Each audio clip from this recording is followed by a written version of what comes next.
আসসালামু আলাইকুম প্রিয় দর্শক, শেখ হাসিনা প্রথমবারের মতো আমি নিশ্চিতভাবে যেটা বলতে পারি, প্রথমবারের মতো প্রকাশ্যে এসে একটা সভায় বক্তৃতা করলেন। প্রকাশ্যে তিনি ফিজিক্যালি আসেননি, ভার্চুয়ালি এসেছেন, মানে ভিডিও কলের মাধ্যমে তিনি একটা সভায় যুক্ত হয়েছেন এবং সেখানে বক্তৃতা দিয়েছেন। গত অগাস্টের 5 তারিখে দেশ ছেড়ে পালিয়ে যাওয়ার পর এই প্রথম ওনাকে ভার্চুয়ালি দেখা গেল। এর আগে দু একবার ওনার কিছু টেলিফোন কল আমরা দেখেছিলাম, সেগুলো নিয়ে সন্দেহ ছিল। আওয়ামী লীগের পক্ষ থেকে কখনোই অথবা ওনার দলের পক্ষ থেকে কখনোই সেই কলগুলো যে শেখ হাসিনাই করেছেন তেমন কোনো সত্যতার কথা কেউ বলেনি। অনেকে ভেবেছিল এগুলো হয়তো এআই এর মাধ্যমে ক্রিয়েট করা, অনেকে এমনও ভেবেছিল হয়তো শেখ হাসিনাই কল করেছেন এবং এটা কিভাবে এটা মানে আপনার রেকর্ড হলো এবং বাইরে ছড়িয়ে পড়লো, এটা নিয়ে অনেকের মধ্যে কিন্তু নানা ধরনের সন্দেহ ছিল। কাজে এটা নিশ্চিত ছিল না, কিন্তু এবার নিশ্চিত যে উনি একটা আলোচনা সভায় ভার্চুয়ালি যুক্ত হয়েছেন।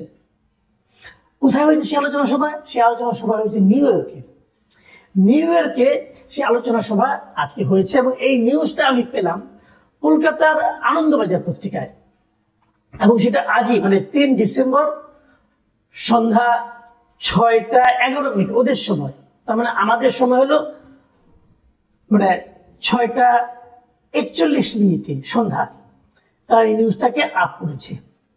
এবং সেই নিউজটাতে বলা হয়েছে যে জিনিসটা সেটা হলো যে ওইখানে ওই ভার্চুয়ালি যুক্ত হয়ে তিনি ডক্টর ইউনূসের বিরুদ্ধে অভিযোগ করেছেন এবং তিনি বলেছেন যে এখন যে এই যে আপনার সংখ্যালঘু নিয়ে যে বিতর্ক চলছে, এই সংখ্যালঘু এই আলোচনাটাকে শেখ হাসিনা সরাসরি গণহত্যা হিসেবে অভিযোগ করেছেন এবং উনি বলেছেন ইউনূসের পরিকল্পনাতে গণহত্যা চলছে বাংলাদেশে, মানে ইউনূসের পরিকল্পনায় বাংলাদেশে এই মুহূর্তে গণহত্যা চলছে, এই অভিযোগটা উনি করেছেন।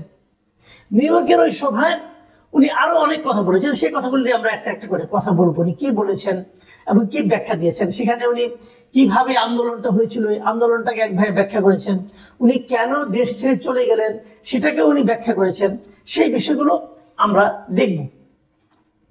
নিউ ইয়র্কের সভায় উনি যে কথাগুলি বলেছেন, তিনি বলেছেন যে আজ আমার বিরুদ্ধে গণহত্যার অভিযোগ আনা হয়েছে, কিন্তু বাস্তবে মোহাম্মদ ইউনূসী ছাত্র সমন্বয়কদের নিয়ে একটি সুনিপুণ পরিকল্পনার মাধ্যমে গণহত্যায় লিপ্ত হয়েছেন, তারাই মাস্টার মাইন্ড। তারপরে এই ঘটনার সঙ্গে উনি তারেক রহমানকেও জড়িত করেছেন। তারেক রহমান তো লন্ডনে আছেন, বাংলাদেশ থেকে নাই, উনি তো অনেক আগে থেকে লন্ডনে আছেন। তারেক রহমানকে উনি কিন্তু অভিযুক্ত করেছেন। তিনি বলেছেন তারেক রহমান সম্বন্ধে যে তারেক রহমান লন্ডন থেকে বলেছেন যে যদি মৃত্যু চলতেই থাকে তাহলে সরকার টিকে থাকবে না। মানে উনি বলতে চাচ্ছেন যে যখন নাকি জুলাইয়ে অগাস্টে যে হত্যাগুলি হচ্ছিল, যে মৃত্যুগুলি হচ্ছিল, সাধারণ মানুষ যে মারা যাচ্ছিল, এটাকে নাকি তারেক রহমান বলেছেন যদি এই ধরনের মৃত্যু অব্যাহত থাকে তাহলে সরকার টিকবে না। তার মানে এই ধরনের মৃত্যুকে অব্যাহত রাখার জন্য তারেক রহমান প্ররোচনা দিয়েছেন বলে শেখ হাসিনা তার এই ভার্চুয়াল মিটিং এ উল্লেখ করলেন। এবং তিনি আরো বলেছেন যদি কেন উনি দিল্লি চলে গেলেন তারও নিয়ে কিন্তু একটা ব্যাখ্যা দিয়েছেন। সেই ব্যাখ্যাটা উপলক্ষে উনি বলেছেন যে আমি গণহত্যা চাইনি, আমি যদি ক্ষমতায় আঁকড়ে থাকতে চাইতাম তাহলে গণহত্যা হতো। যখন নির্বিচারে মানুষের মৃত্যু হচ্ছে তখন আমি সিদ্ধান্ত নিয়েছিলাম যে আমার চলে যাওয়া উচিত। তার মানে উনি বলতে চাচ্ছেন যে উনি আরো থাকলে আরো হত্যা হতো। তার মানে যে হত্যাগুলি হয়েছে সেটা তো আলটিমেটলি ওনার কারণেই হলো, কারণ উনি এতদিন ধরে ছিলেন বলেই তো হত্যাগুলি হচ্ছে। উনি বলতে চাচ্ছেন যে আমার, যেমন উনি এক জায়গায় বলেছেন যে আমাকে খুনের পরিকল্পনা করা হয়েছিল, আমার নিরাপত্তা রক্ষীরা ঠেকাতে যদি গুলি চালাতেন তবে গণভবনে বহু মানুষের মৃত্যু হতো, আমি তা চাইনি। আসলে উনি তা চাননি নাকি সেনাবাহিনী তা চাইনি, এটা কিন্তু দ্বিধা আছে, এটা নিয়ে কিন্তু নানা বিতর্ক আছে। এর মধ্যে আমরা বিভিন্ন সোর্স থেকে যে তথ্যগুলো পেয়েছি যে উনি আদেশ দিয়েছিলেন ঠিকই, কিন্তু সেনাবাহিনী ওনার আদেশটা মান্য করতে রাজি হন নাই। সেনাবাহিনীর কর্মকর্তারা, শীর্ষ পর্যায়ের নেতারা বলেছেন যে আমরা এই দেশের মানুষের উপর গুলি চালাতে পারবো না। উনি কিন্তু ঠিকই অর্ডার করেছিলেন এবং সেনাবাহিনী ওনার আদেশ মানছেন না বলে তাদের সঙ্গে হম্বিতম্বি করেছেন উনি। কিন্তু আমরা দেখতেছি উনি এখন বলতেছেন যে উনি চান নাই, এই জন্য উনি চলে গেছেন। ঠিক এই ধরনের একটা কথা আপনাদের মনে আছে কিনা জানি না, এরশাদ সাহেব একসময় বলেছিল যে গণ আন্দোলনের মুখে, গণবিক্ষোভ আন্দোলনের মুখে ওনাকে পদত্যাগ করতে হয়েছিল। তখন উনি বলেছিলেন যে আমি গণহত্যা এবং মানুষের মৃত্যু চাইনি বলে ক্ষমতা হস্তান্তর করে দিয়ে চলে এসেছি। তো এইগুলি কি আসলে কারণ নাকি অজুহাত, নাকি পরবর্তীতে মানুষের সিম্পেথি পাওয়ার একটা অজুহাত, এটা আমি বলতে পারবো না। উনি কি মনে করে বলেছেন না বলেছেন এটা হয়তো উনি জানেন। কিন্তু আমার এখানে অন্য একটা প্রশ্ন এখানে এরকম যে এই যে উনি ভার্চুয়াল মিটিংটাতে যুক্ত হলেন, যুক্তরাষ্ট্রে যে মিটিংটা আয়োজন করা হয়েছিল, সেই মিটিংটা কোথা থেকে যুক্ত হয়েছিলেন? উনি কিন্তু ভারত থেকে যুক্ত হয়েছিলেন এবং সেটাই বলা হয়েছে, ওখানে মিটিংও বলা হয়েছে উনি ভারত থেকে ভার্চুয়ালি মিটিং এ যুক্ত হচ্ছেন এবং হয়েছেন।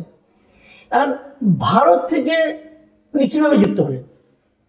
ভারত উনি আশ্রয় আছেন, ভারত সরকার শেখ হাসিনাকে আশ্রয় দিয়েছেন। এখন এই যে কথাগুলো উনি বলছেন শেখ হাসিনা ভার্চুয়াল মিটিং এ যুক্ত হয়ে, সেগুলো তো আলটিমেটলি আমাদের দেশের বর্তমান যে সরকার আছে তার বিরুদ্ধেই যাচ্ছে। বর্তমান সরকারকে উনি খুনি বলছেন, বর্তমান সরকারকে সরকার প্রধান করে গণহত্যাকারী বলছেন, এবং বর্তমান সরকার কিভাবে গণহত্যা করে ষড়যন্ত্রকে তাকে সরিয়েছে সে সমস্ত কাহিনী বলছেন। তো এই কাহিনীগুলি উনাকে ভারত কেন তার মাটিতে থেকে বলতে দিচ্ছেন, এই প্রশ্নটা কিন্তু উঠতে পারে। আজকে যদি ভারত থেকে একজন লোক, একজন, যেমন আমরা তো মনে আছে আপনাদের যে ওই উলফার এক লিডার আমাদের এখানে ছিল, তাকে তো আমরা ধরে ইন্ডিয়ার কাছে ফেরত দিয়েছি। কেন দিয়েছিলাম? কারণ আমরা বলছিলাম যে আমার দেশের মাটিতে বসে আমার প্রতিবেশী রাষ্ট্রের বিরুদ্ধে সে ষড়যন্ত্র করছে, অথবা তার বিরুদ্ধে সশস্ত্র সংগ্রামের পরিকল্পনা করছে, অথবা করছে, পরিচালনা করছে, কাজে সেটা আমরা মানবো না, আমরা দিব না। প্রতিবেশীর সঙ্গে আমাদের সম্পর্কের এটি হলো একটা শর্ত।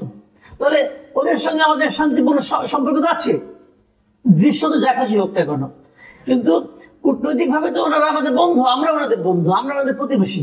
তো আমাদের একজন লোক ওর দেশে বসে তাদের আশ্রয় থেকে, এবং তাদের সরকারি আশ্রয় থেকে, কিন্তু লুকিয়ে থেকে না, সরকার তাদের আশ্রয় দিয়েছেন, এবং উনি যে মোবাইলগুলি ব্যবহার করেন, যে সিম ব্যবহার করেন, সেগুলি সবই তো ইন্ডিয়ার গভর্নমেন্টের দেওয়া। তো ইন্ডিয়ার গভর্নমেন্টের প্রযুক্তি ব্যবহার করে ইন্ডিয়া থেকে বসে উনি বাংলাদেশ বিরোধী প্রচারণা চালাচ্ছেন।